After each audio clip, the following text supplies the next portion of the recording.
નમસ્તે, હું ખેડૂત પુત્ર કુંજ આહિર. ખાસ બધા ખેડૂત મિત્રોને અને સરકારશ્રીને, ચોમાસું પાકમાં તો ખેડૂતને કાંઈ કાઢ લેવાનું નહોતું, પણ હાલ શિયાળુ પાક માટે વાવેતર કરવાનું થાય ત્યાં ખાતરની અછત અટાણે હાલ સર્જાય છે. તો સરકારને એટલું જ જણાવવાનું ખાલી કે તાત્કાલિક ધોરણે DAP, SP, યુરિયા, જી વગેરે વગેરે ખાતરની અસર છે. તાત્કાલિક ધોરણે હાલ ખાતરનો જે ટ્રાન્સપોર્ટ કે જે કંઈ કઈ દરેક મંડળીમાં પૂરું કરવામાં આવે તો ખેડૂત કંઈક બે પૈસા ભેરો થાય એમ. હા, આમ ન હોય. સરકારને કંઈક એટલું જ હું તો કહેવા માગું છું. આમાં ખેડૂતની વાહે કાંઈ વધે એમ નથી. ચોખ્ખી તો ભાઈ જે ખેડૂત હોય એની ખબર હોય. અને ખાસ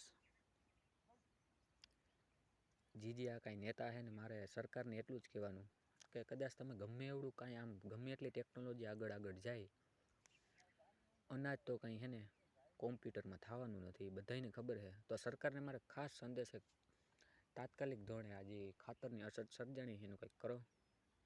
અને દરેક ખેડૂત ખાસ વિડીયો બનાવો અને ઉગ્રથી ઉગ્ર હવે ખેડૂત બોલશે તો થાય, કારણ કે મોટા જે કંઈક બે નેતા છે એ રજૂઆત કરે છે તો કોઈ એકથી આમાં કાંઈ કામ ન થઈ શકે. ખેડૂત હવે મોટામાં મોટું મહા આંદોલન કરે, જો વાત ઉઠાવે તો જ આમાં કંઈક થઈ શકે એમ છે. બાકી તો આ બધું હાલે આવું.